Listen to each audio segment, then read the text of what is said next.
Ang kabililhon o responsibilidad sa media sa publiko mo ay sentro sa Ilocos Leg sa GMA Masterclass Series sa Vigan City. Ang paghatod sa saktong kasayuran, gito kiusap. Ano ang report?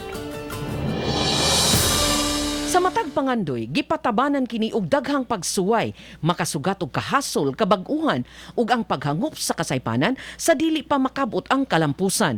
Kini ang istorya sa kalampusan sa mga tawo nga naghatod sa makapadasig nga mga mensahe atol sa GMA Masterclass Series 2022 sa Vigan City.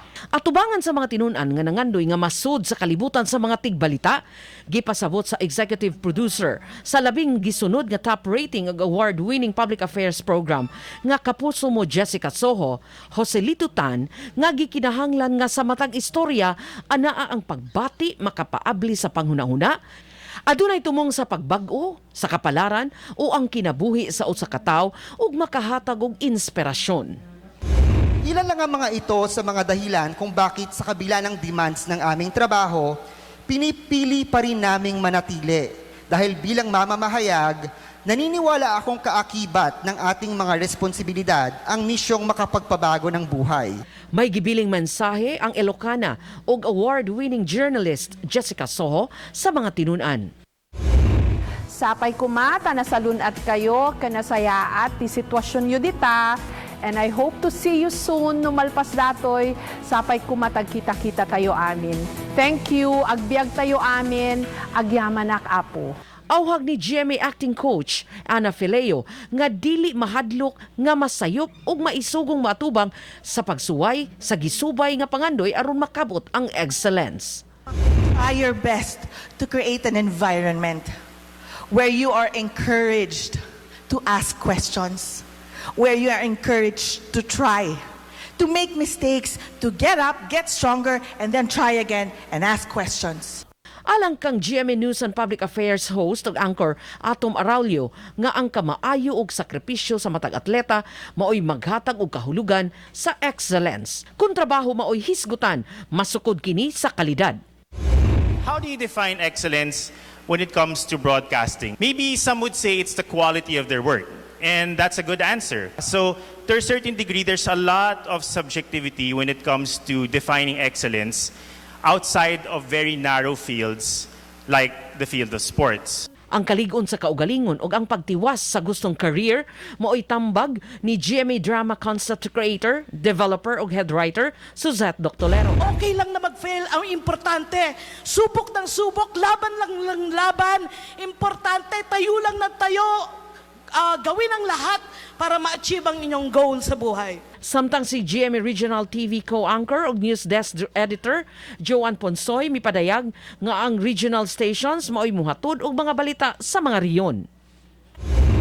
Sa sobrang iksi ng panahon nga o time airing nga ng national news, hindi lahat ay nadidiscuss o nire-report itong mga balita sa regions. So doon naman kami pumapasok. Kami naman ang nagbabalita sa mga kaganapan sa inyong mga rehiyon.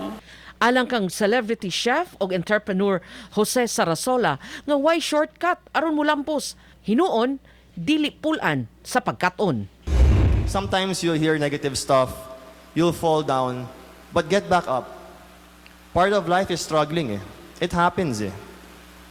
It's never an easy path to get to your goal. Magkatong usab unsaon pag-ila sa sakto gikan sa sayop nga mga kasayuran ilabi na sa social media maoy gipaambit ni Eileen Ray Perez, GMA News and Public Affairs Digital Media Head.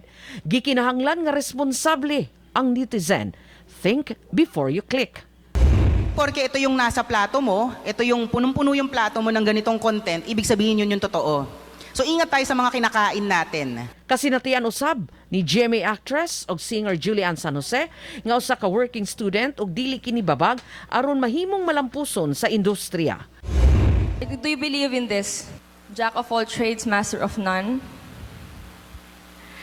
Ako kasi, ako lang naman to Parang for me, parang hindi. Parang hindi ako naniniwala kasi when you try to master something, you strive to be the best at it. You strive and strive until you achieve it. Gituki usab ang katungod o responsibilidad sa pagpili sa mga kandidato. Mato ni GMA Regional TV and Synergy First Vice President and Head Oliver Victor Beltran Amoroso nga gikinahanglang makahatag og saktong kasayuran ilabi na sa nagkaduol na nga eleksyon. We will pick the right leaders in the coming elections. That these chosen ones, these leaders, will effect a positive change in our country. Today, as we start the 13th leg of the GMA Masterclass series, we recognize the diversity and power of the voices and stories of the Filipino youth. Mapasalamaton usab ang station manager sa GMA RTV Ilocos, Sheila Marie Medina, sa tanan nga nagpaluyo sa Masterclass series. To the Heritage City of Vigan for helping and assisting us for our venue today. Remember, nakasalalay sa inyong mga kabataan ang pag-asa ng bayan. Pipila ka tinunan na hatagad usab og kay gayunan nga makapangutanas sa mga panelist ug makapas-selfie. So, it's really nice thing na meron tayong mga ganitong activities, especially sa amin na communication students. Actually, this is our first outside of face-to-face activities sa amin dito sa student ng UNP. Ang number one na natutunan ko ngayon is not giving up in your dreams. No matter how big the struggles, know your purpose. Kabahin sa panaad sa GMA Network nga magiyahan ang mga botante sa saktong pagpili sa mga musunod nga leader tungod sa nakaduol na nga eleksyon. Dapat totoo. Dapat sa pagbabalita, kapuso, ikaw ang ako. Chelo Valiena, Balitang Bista.